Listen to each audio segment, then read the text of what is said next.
Swayam Prabha. Digital India. Educated India.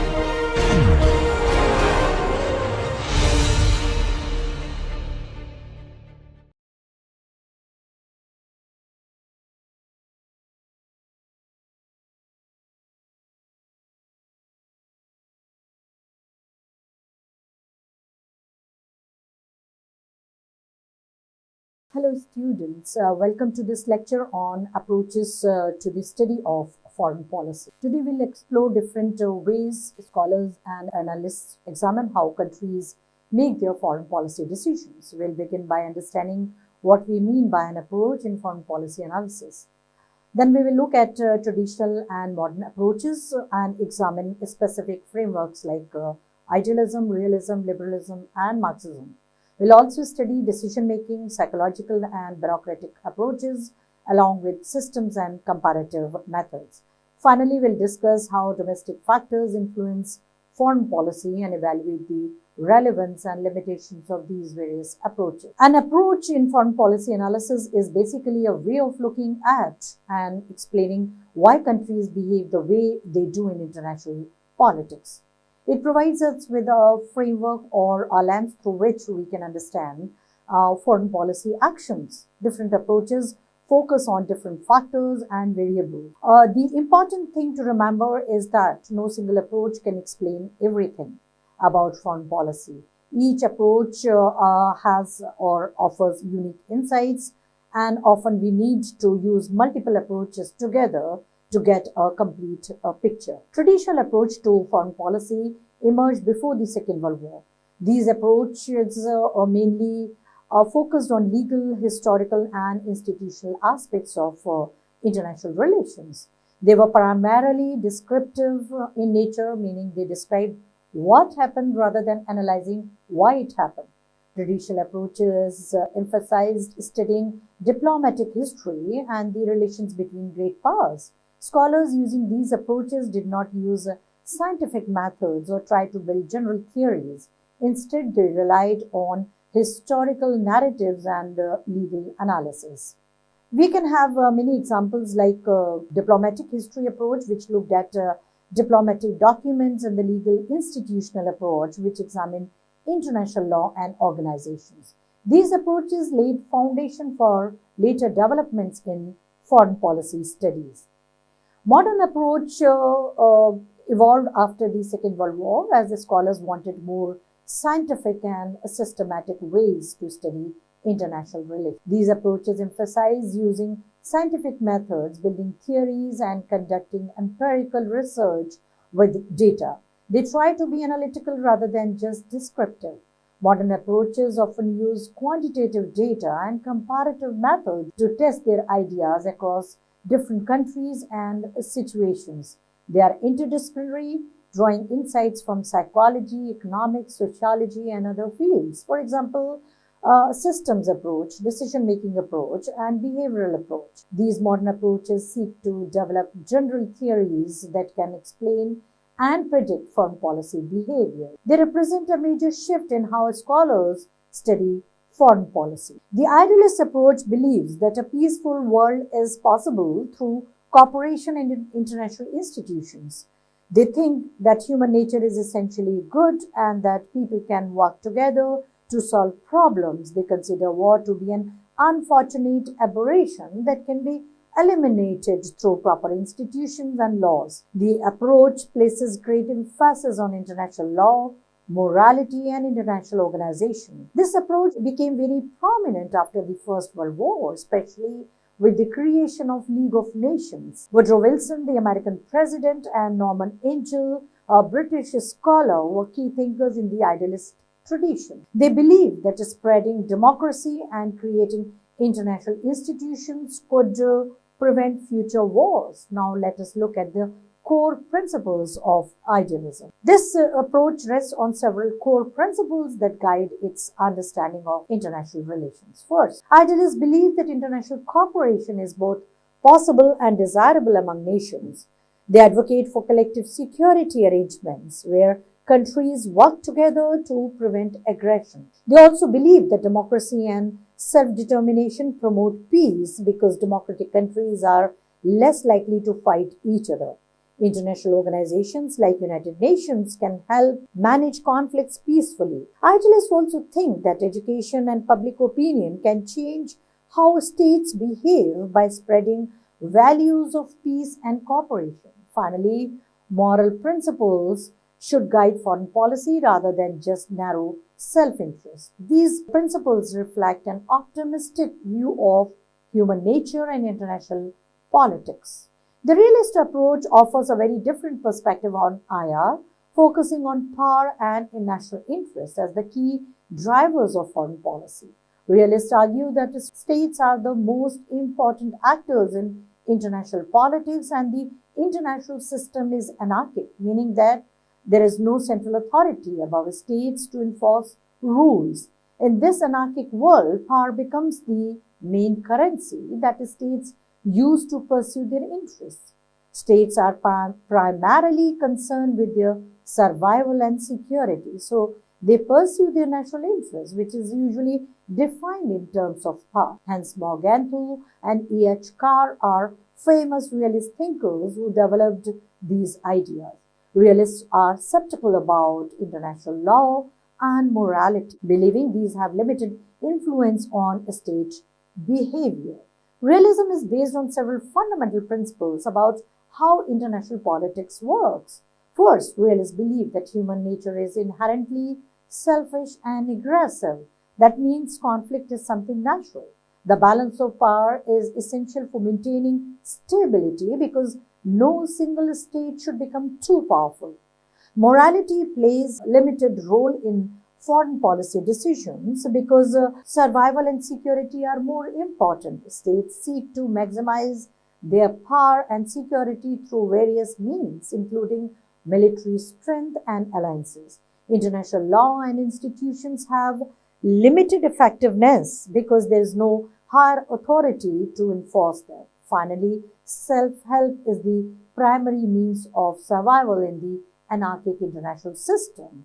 These principles paint a rather pessimistic picture of international relations compared to idealism. New realism, also called as structural realism, emerged in the 1970s as a refinement of classical realism. Kenneth Walls is the main proponent of this approach, and his book Theory of International Politics is very influential. Unlike classical realists who focused on human nature, new realists focus on the structure of the international system itself.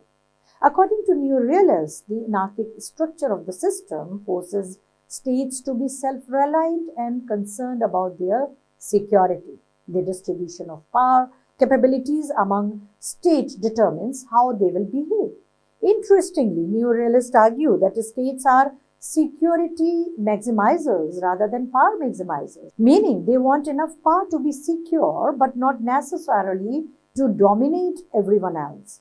This structural focus made realism more scientific and testable. Liberalism offers a more optimistic view rather than realism by emphasizing interdependence and cooperation amongst states. Liberals argue that states are not only important actors in international politics, international organizations, multinational corporations, and non-governmental NGOs also influence foreign policy.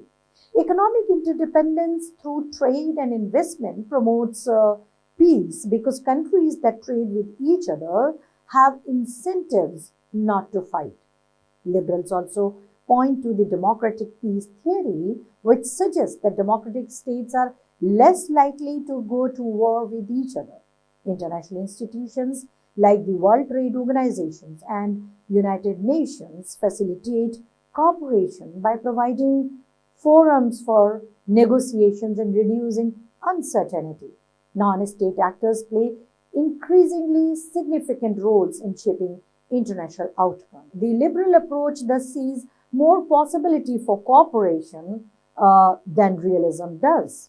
Neoliberal institutions developed in the 1980s as a response to neorealism. Key scholars like Robert Kuhn and Joseph Nye developed this approach. Interestingly, neoliberal institutionalists accept the realist premise that international system is anarchic and states care about their interests. However, they argue that international institutions still matter a great deal in this anarchic world. Institutions reduce uncertainty and transaction costs. Cooperation easier even when states are selfish and are concerned about self-interest. International regimes, which are sets of rules and norms in specific issue areas, can shape state behavior over time. Neoliberals believe that cooperation is possible and actually happens quite frequently, even in an anarchic system without a world government. This approach has been very influential in explaining international economic cooperation and environmental agreements. The Marxist approach to foreign policy takes a fundamentally different starting point by focusing on economic factors and class struggle. According to Marxists, foreign policy is not really about states pursuing their national interests, but about serving the interests of the ruling capitalist class.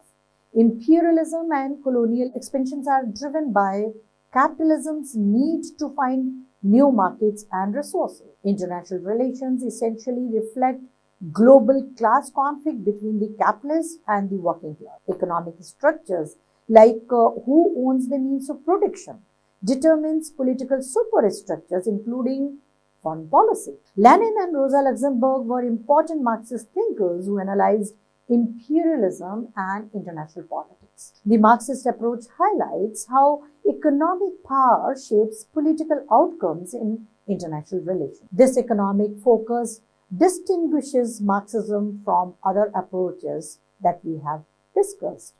Dependency theory emerged to explain why many third world countries remain poor and underdeveloped despite gaining independence.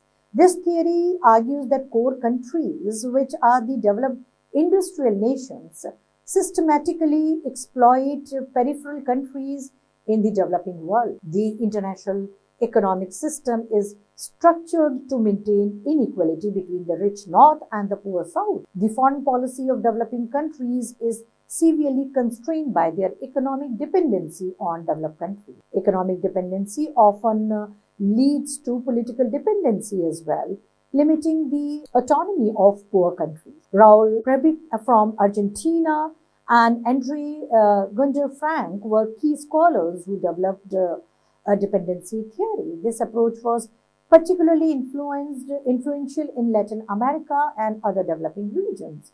It shows how international economic structures shape the foreign policy options available to different countries. The world systems approach was developed by Immanuel Wallstein as a way to understand the global capitalist economy.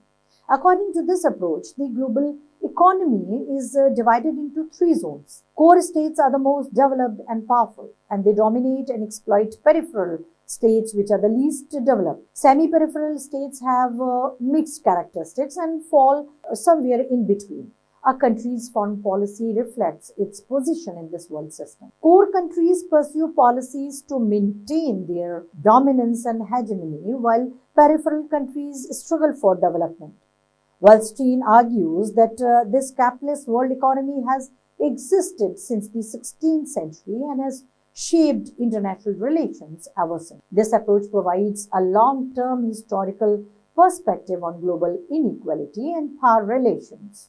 The decision-making approach shifts our focus from abstract structures to actual human beings who make foreign policy decisions. This approach argues that foreign policy is ultimately the result of human decision-making processes, so we need to study how these decisions are actually made. Individual decision makers and their perceptions of the situation are very important because they interpret information and choose among alternatives. Often, small groups of key officials make the most critical foreign policy decisions rather than large bureaucracies. Organizational structures and procedures also influence what decisions are made and how they are implemented. Richard Centre and his colleagues developed an influential framework for studying foreign policy decision-making in the 1950s. This approach opened up the black box of the state to see what happens inside. The decision-making process can be broken down into several stages that help us understand how foreign policy choices are made. First comes problem recognition and definition, where decision makers identify that a situation requires attention and define what the problem is.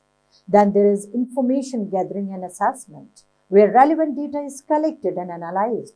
Next is the development of alternative courses of action, where different policy options are identified and formulated. These alternatives are then evaluated based on their likely consequences and feasibility. The selection of the preferred option follows, where decision makers choose what they think is the best course of action. Finally, there is implementation and feedback, where the decision is put into practice and its results are monitored. Each stage can face challenges and problems. Understanding these stages help us analyze why certain foreign policy decisions are made. The psychological approach focuses on individual leaders and their mental processes to explain foreign policy. This approach examines how perceptions and misperceptions affect the choices the leaders make. Cognitive biases, which are systematic errors in thinking, can significantly influence decision making. For example, leaders might see threats where none exist or fail to see the real danger. The personality traits of individual leaders also shape how they approach foreign policy challenges. Different leaders respond differently to the same situation based on their beliefs and operational goals. Robert Jervis and Ole Holsty are important scholars who have studied psychological factors in foreign policy. This approach helps us explain why leaders sometimes make a seemingly irrational decisions. It reminds us that foreign policy is made by real people with all their psychological strength and weaknesses. Several psychological factors can affect foreign policy decision making in important ways. Mirror imaging occurs when leaders assume others think like them, and attribution errors happens when we misunderstand why others act as they do. Cognitive consistency and dissonance reduction means that people try to maintain consistency in their beliefs even when faced with contradictory information. Wishful thinking and motivated biases led decision makers to see what they want to see rather than reality. Groupthink can occur in decision making groups where the desire for consensus overrides realistic assessment of alternatives. Stress and crisis situation can impair decision making quality by limiting the time and decisions. But the wrong analogies can lead to mistakes. Understanding these psychological factors help us appreciate the human element in foreign policy. The bureaucratic politics approach looks at foreign policy as the result of political struggles and bargaining within the government. Rather than seeing the state as a unified actor, this approach recognizes that different government agencies often have different interests and perspectives on foreign policy issues.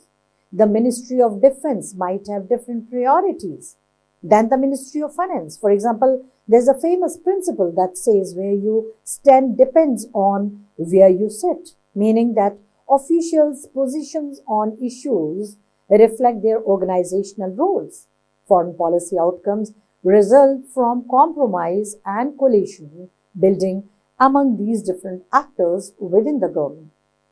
Graham Allison developed this model in his study of the Cuban Missile Crisis. The bureaucratic politics approach shows that foreign policy is often messy and political events within a single government. Let us now turn to the systems approach. Systems approach views foreign policy as a system with inputs, conversion processes, and outputs.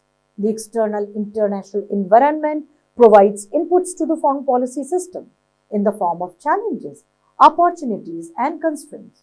Domestic factors within the country also serves as inputs, including public opinion, economic conditions, and political pressure. Decision makers in the government process these inputs, well acting as the conversion mechanism that transforms inputs into policy outputs. Foreign policy actions are the output of the system. There's also a feedback loop where the consequences of foreign policy actions feed back as new inputs to the system. David Easton originally developed this systems model for analyzing political systems in general. It provides a useful framework for organizing all the different factors that influence foreign policy. The systems approach helps us understand foreign policy by identifying its key components and how they relate to each other. The international environment serves as external input, including factors like the distribution of power, regional conflicts, and global economic conditions. The domestic environment provides internal inputs through factors such as public opinion, interest groups, and economic capabilities. The decision-making unit acts as the conversion mechanism that results from this conversion process, including diplomatic statements, economic policies, and military action. Feedback comes from the consequences and reactions to these foreign policy actions, which then becomes new inputs for future decisions. The system adapts based on this feedback, learning from past experiences.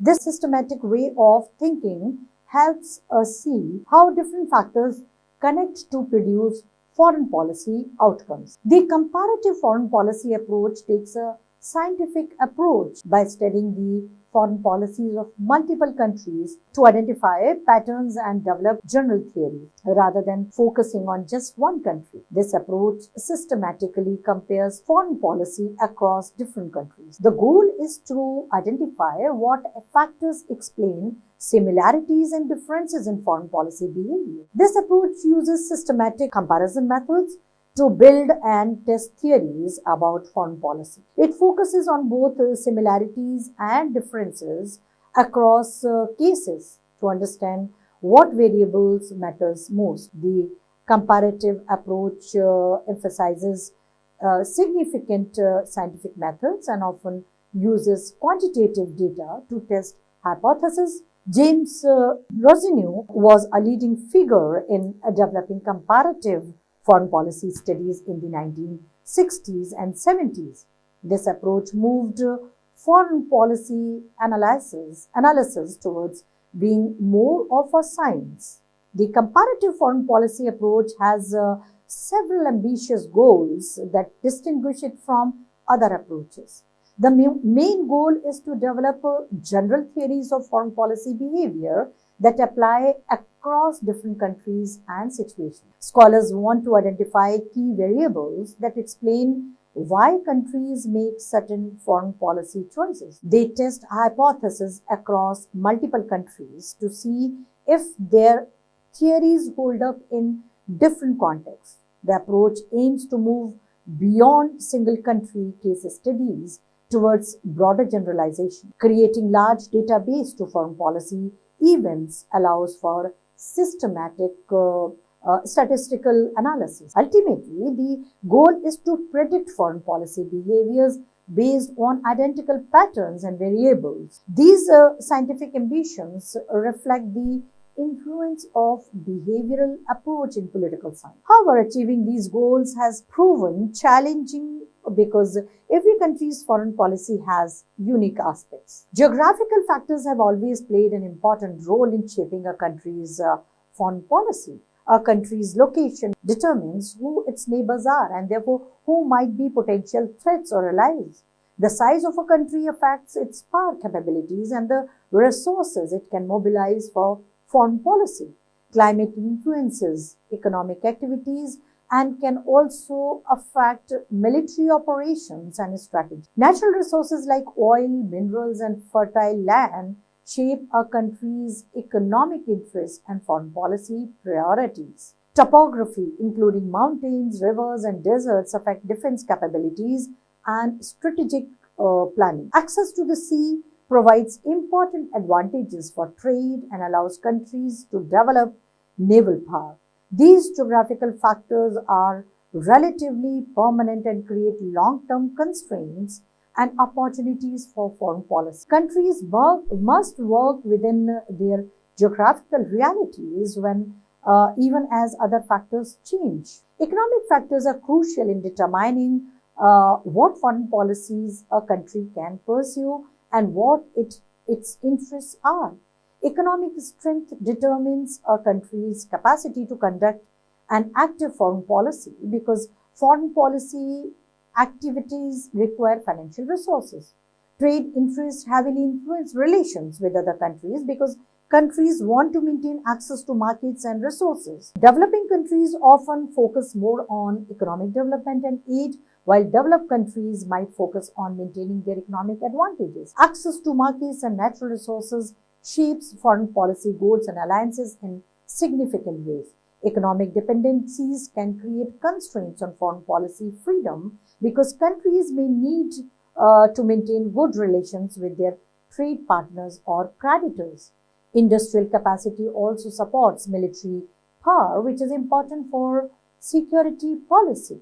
Military capabilities are a fundamental factor that determines a country's power and its influence in international relations. The size and quality of a country's military forces affect how much weight its foreign policy carries. Nuclear weapons have fundamentally changed strategic calculations for countries that possesses them because they provide enormous destructive power. Defense preparedness affects security policy and how threatened or secure a country feels.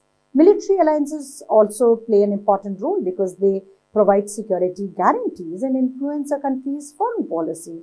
Alignments and commitments, arms procurement decisions affect relations with the supplier countries and can create dependencies.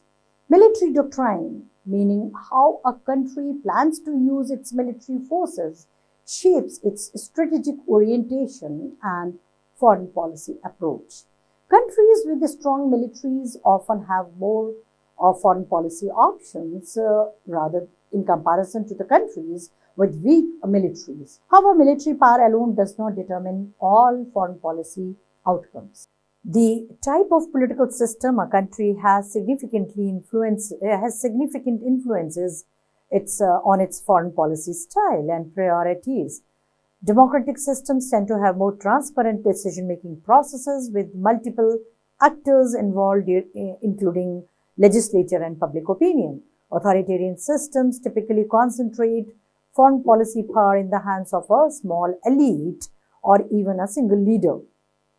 Ideology provides a worldview that shapes how leaders understand international relations and what goals they pursue. During the Cold War, capitalist and communist ideologies created fundamental divisions in foreign policy. Political stability affects policy continuity because unstable systems may have frequent policy shifts as and when the government changes. The type of regime also influences alliance patterns, as countries often prefer to ally with others that share similar political systems. Understanding a country's political system and ideology helps explain its foreign policy choices and behavior. Well, historical experiences and cultural values shape how countries view the world and conduct their foreign policy. Past historical events create national perspectives that influence current foreign policy thinking. For example, countries that have experienced invasions often have strong concerns about national security. Past conflicts with the neighboring countries also influence current threat perceptions and relations. The colonial legacy has profoundly affected the foreign policy of many Asian, African, and Latin American countries, even decades after independence. Cultural values influence diplomatic style and how countries approach negotiations and international relations. National identity, including ethnic, religious, and linguistic factors, shapes foreign policy goals and priorities. Historical grievances and unresolved disputes continue to impact bilateral relations between countries for many years. These historical and cultural factors create a context within which current foreign policy decisions are made. In democratic countries, public opinion plays a significant constraint and influence on foreign policy choices. Leaders need to maintain public support and for their policies, especially for controversial actions like going to war. The media plays a crucial role in shaping public perceptions of foreign affairs by selecting what issues get coverage and how they are presented. Electoral politics influence foreign policy because leaders want to pursue popular policies that will help them with elections. Interest group lobbies the government for a specific foreign policy that serve their interests, whether business group, ethnic communities, or ideological organizations.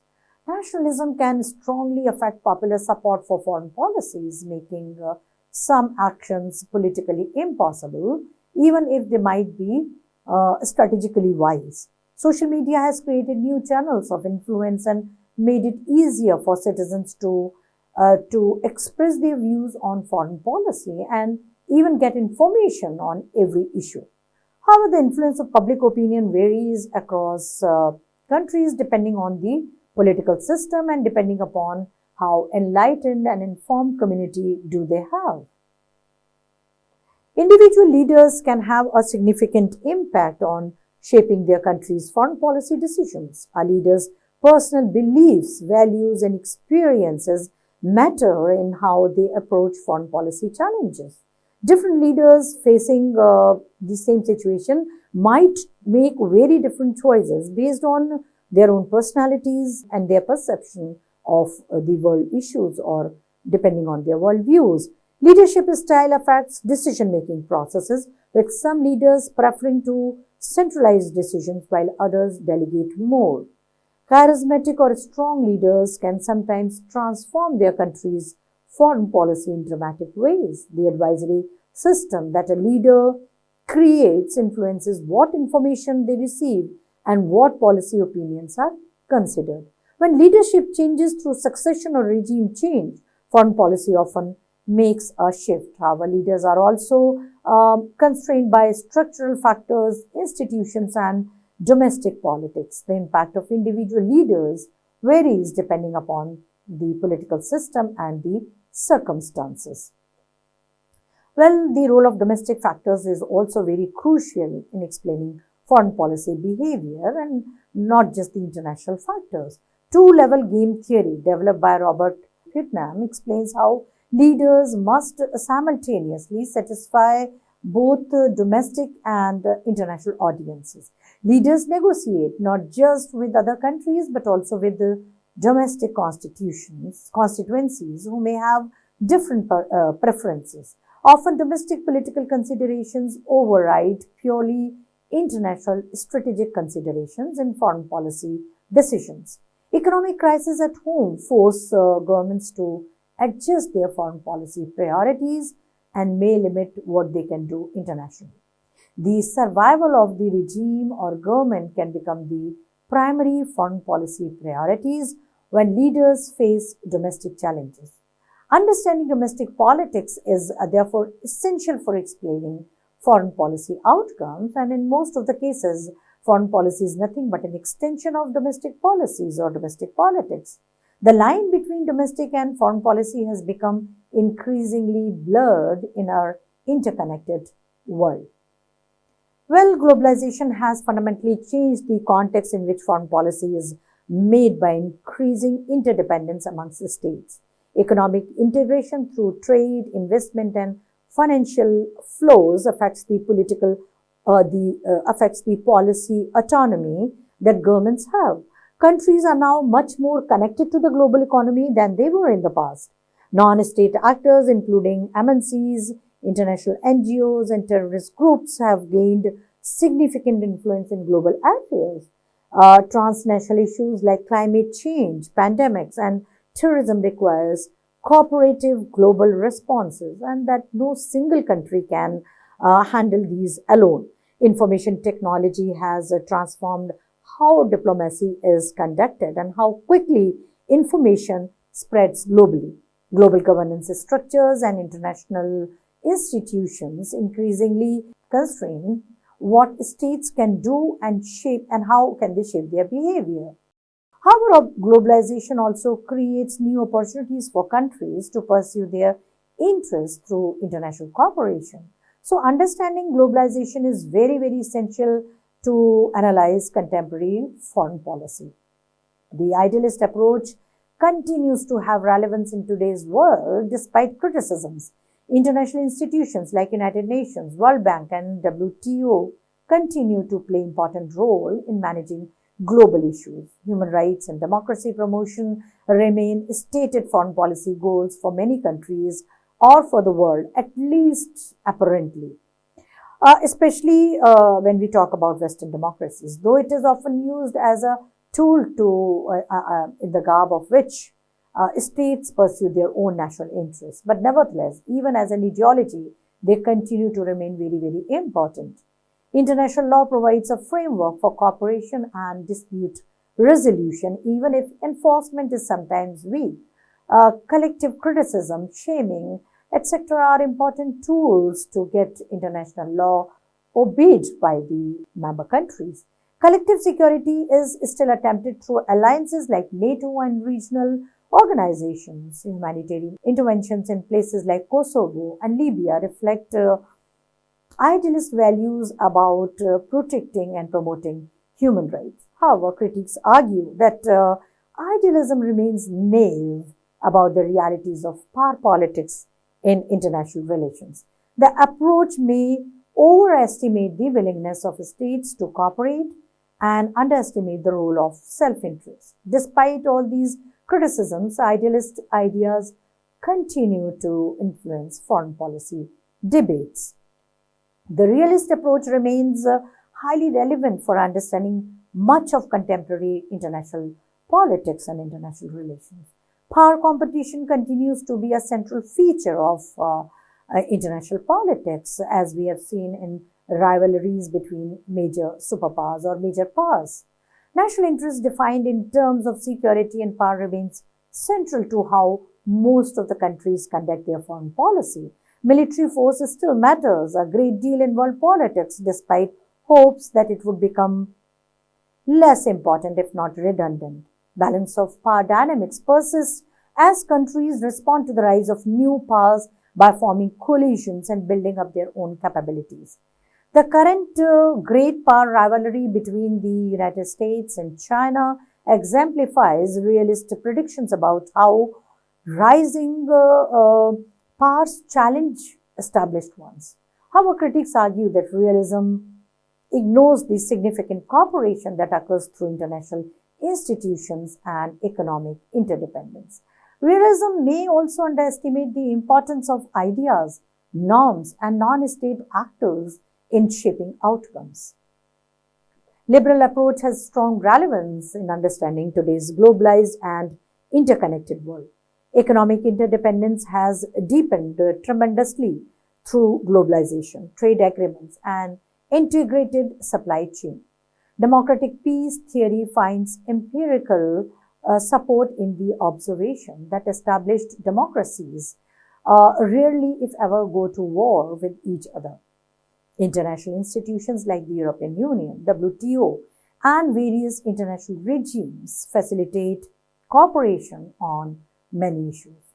Non-state actors, including multinational corporations, NGOs, and international organizations, have become increasingly influential in global affairs. Trade and investment flows link national economies together in complex ways that create mutual interest. Our critics argue that liberalism underestimates power politics and the resultant conflicts that still occur despite interdependence. So, economic interdependence did not prevent World War I, for example. Nevertheless, liberal insights about cooperation and institutions remain valuable for understanding contemporary foreign policy. The Marxist approach again continues to offer insights, even though its prominence declined after the Cold War ended and with the collapse of or with the dismantling of erstwhile USSR. Economic factors undeniably remain very important in shaping foreign policy in IR.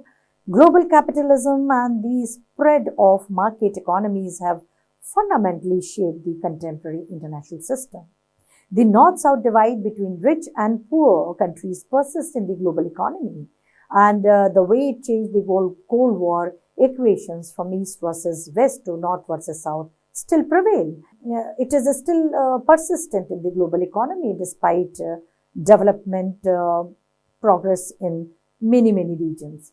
So economic imperialism continues in new forms through trade agreements, debt relationships, and multinational corporations. Class analysis can provide useful insights on how domestic economic interests and pressure influence foreign policy. However, many critics argue that Marxism becomes less credible after communist states collapsed and market reforms succeeded in China and elsewhere. Marxism may also be too economically deterministic and ignore other important factors like security concerns, culture, and institutions. The decision-making approach again remains very crucial for understanding foreign policy, how foreign policy is actually made in practice. Understanding decision-making processes help us explain specific foreign policy choices and outcomes. Crisis situations continue to test decision-making frameworks as leaders must make difficult choices under time pressure and uncertainty. Small group dynamics affect policy outcomes as key officials interact and influence each other in making decisions. Information processing challenges have actually increased with the IT revolution, with the explosion of information and availability of data, etc. Bureaucratic politics continue to shape decisions as different government agencies compete and bargain over policy. However, critics note that it is often difficult to access actual decision-making processes, especially in closed political systems, and that many are getting too centralized. The approach may focus too much on process rather than explaining outcomes or broader patterns. The psychological approach continues to be relevant because individual leaders still make crucial foreign policy decisions. Leaders' perceptions and misperceptions continue to cause conflict and misunderstanding between countries. Cognitive biases affect strategic choices and can lead to serious foreign policy mistakes.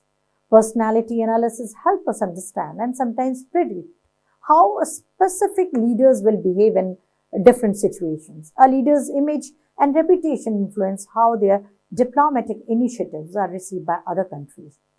Understanding psychological factors has become more important as media focuses attention on individual leaders. However, there are many criticisms like it focuses too much on individual rather than other factors that also play determining role in final outcomes. So it will be very difficult. It can also be very difficult to gather reliable psychological data about foreign leaders. The systems approach remains useful as an organizing framework for thinking about the many factors that influence foreign policy. Systems thinking helps us organize and categorize the complex variables involved in foreign policy analysis. Environmental inputs from both the international system as well as domestic system, crucial feedback mechanisms are crucial for understanding how foreign policy adapts to changes and different circumstances and past experiences. The holistic perspective of systems thinking captures the interconnections between different factors and level of analysis. It is particularly useful for modeling foreign policy processes and showing how different elements relate to each other. However, critics argue that the systems approach is too abstract and too generalized to provide a specific explanation. It may also not tell us which variables are most important or how they interact in specific cases. Despite its continued relevance, the idealist approach has several important limitations. It assumes that the states are willing to cooperate and sacrifice some self-interest for the common good, which may not be true in real practice. The approach underestimates the fundamental role that power plays in international politics and how it shapes outcomes. Idealism is perhaps too optimistic about human nature and the possibilities for eliminating conflict through institutions. International law is often weak without effective enforcement mechanism to compel the states to follow the rule. Morality and ethics frequently take a backseat to perceived national interests when countries make foreign policy choices. So, idealists hope that international institutions could prevent war was simply disproven by the failure of the League of Nations and the outbreak of World War II. And now also we can see even despite having United Nations since 1945, the world has witnessed many violent conflicts. Realism also has significant limitations despite being influential in foreign policy analysis. It largely ignores the real possibilities for cooperation that exist in international politics and that we observe in practice. We cooperate many times, of course, to protect our own national interests, but the scope of cooperation is definitely there. The approach underestimates the important role that international institutions play in facilitating cooperation and shaping state behavior. Realism is also too pessimistic about human nature and assumes conflicts as inevitable. While this may not always be true, when the states have understood that they all have the mutually assured destruction capacity, then they realize that war may not be the preferred option, and it's better to go through diplomatic means and negotiations. By focusing exclusively on a state, realism ignores important actors like international organizations, MNCs, NGOs, etc. The approach cannot explain extended periods of peace and cooperation between states. Realism also tends to neglect important domestic factors and how internal politics affects the foreign policy choices. It undervalues ideational forces like norms, values, and identities that may play a very important role in shaping a state's behavior and decisions. Liberal approach, while offering valuable insights, also has notable limitations. Economic interdependence does not always prevent conflict, as World War I occurred despite high levels of trade amongst European powers. Democratic peace theory, while generally supported by evidence, has some exceptions and debated cases that complicate the picture. International institutions may sometimes serve the interests of the powerful states rather than promoting genuine cooperation amongst equals. Economic factors are important but not always decisive in determining foreign policy, as security concerns sometimes override economic interests. Non-state actors have influence but still have much less power than state in most situations. So the liberal approach may also reflect Western bias in its assumptions about the benefits of democracy and markets. Critics argue that liberalism underestimates the persistence of power politics and competition. The Marxist approach too has many limitations. Economic determinism is too simplistic because it reduces everything to economic factors. The approach largely ignores security concerns, cultural factors, and other non-economic drivers of foreign policy. Class analysis does not always apply well to foreign policy, where national unity often transcends class divisions. Collapse of communist states has also weakened the credibility of Marxist analysis.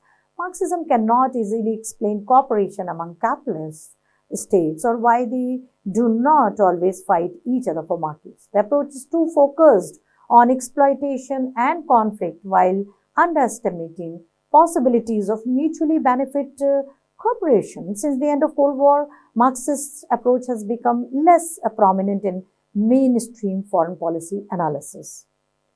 The decision-making approach has several practical and theoretical limitations. It is often very difficult to access the actual decision-making process, especially in authoritarian or secretive governments.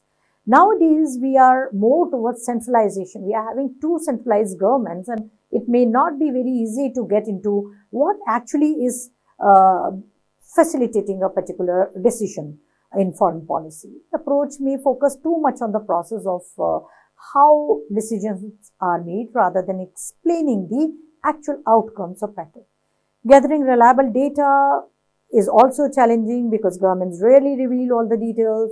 Findings from one country's decision making may not be generalizable to other countries with different political systems. And then it sometimes assumes more rationality in decision making that actually exists in practice.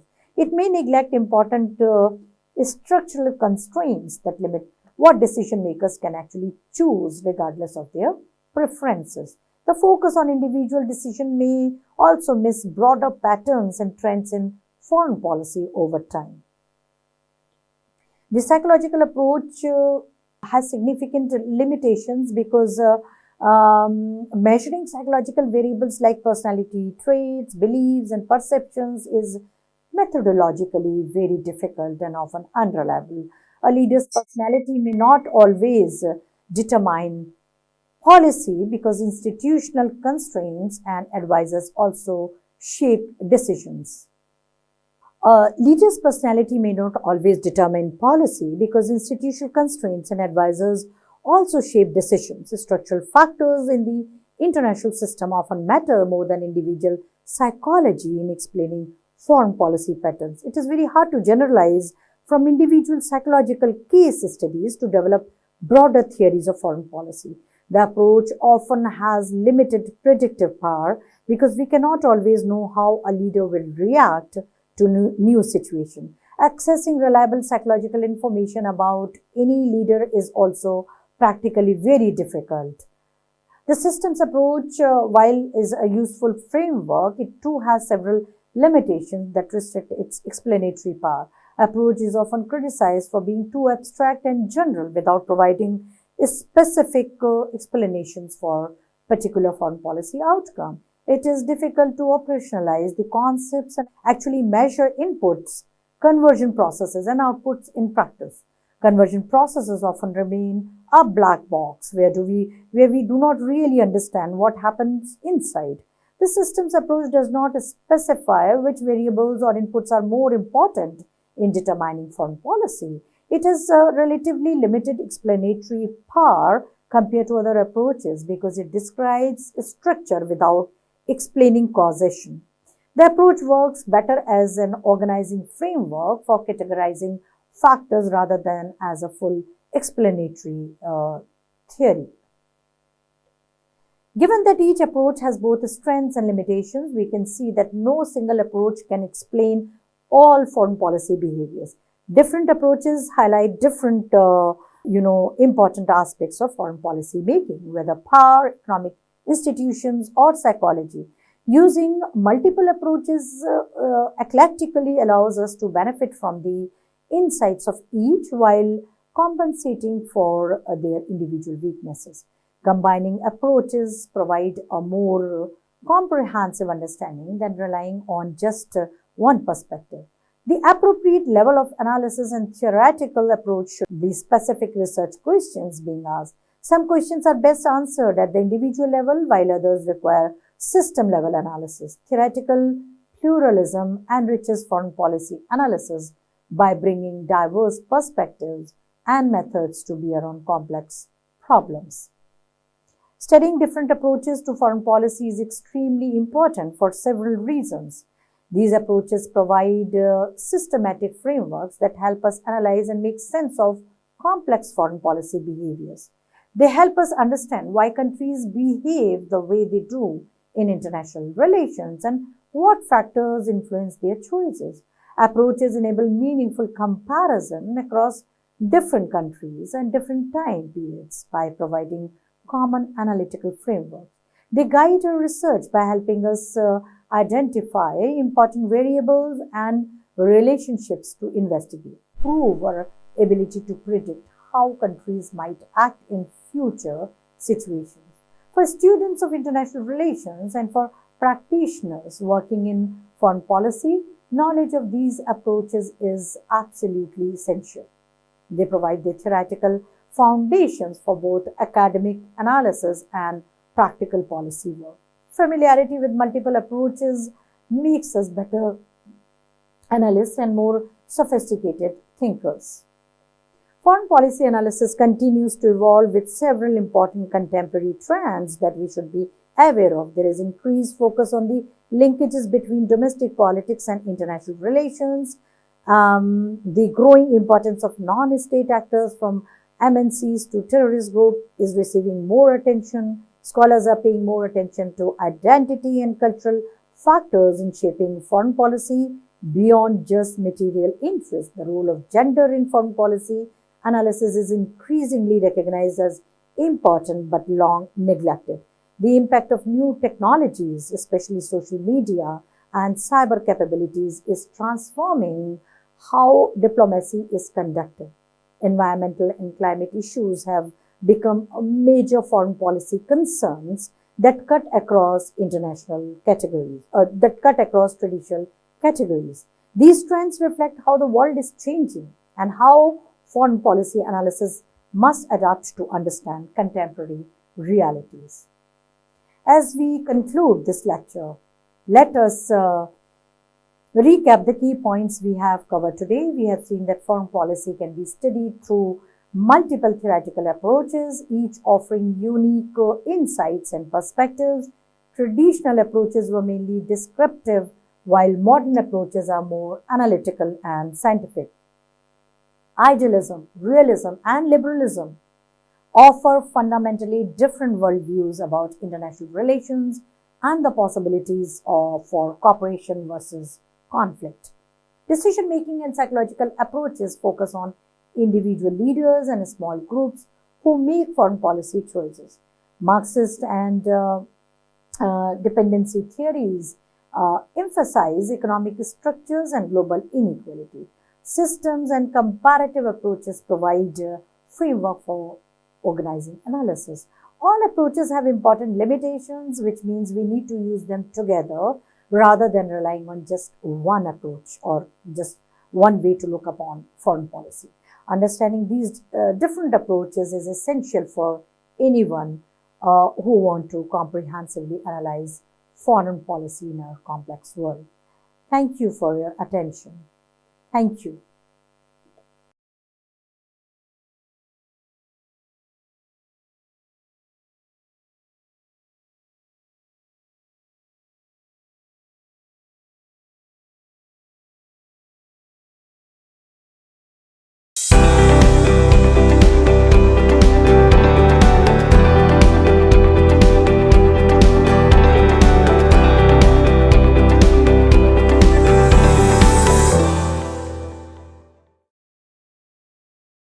I am Dr. Amar Kumar Behra, currently an Associate Professor in the Department of Design at the Indian Institute of Technology, Kanpur. So this course is designed to introduce learners to the core principles of Industry 4.0, smart factories, cyber physical systems, big data, AI/ML applications, and the industrial Internet of Things. We combine theory with real-world case studies, digital twin demonstrations, and examples from manufacturing and healthcare sectors. Learners can expect to gain both conceptual clarity and practical insights, preparing them to design, innovate, and deploy Industry 4.0 solutions in real industrial settings. It is ideal for students and professionals in design, mechanical engineering, manufacturing, mechatronics, and computer science, or anyone curious about the future of smart, connected industries. Swayam Prabha is a remarkable initiative by the Ministry of Education. It brings high-quality, curriculum-based content to millions of learners across India, free of cost. Just visit www.swayamprabha.gov.in. Then scroll down and click on Higher Education, and from there you can access the various channels and explore courses on Swayam Prabha channels. What excites me most is the inclusivity. Whether you are in a metro city or a remote village, you get equal access to world-class lectures, which is a true democratization of education.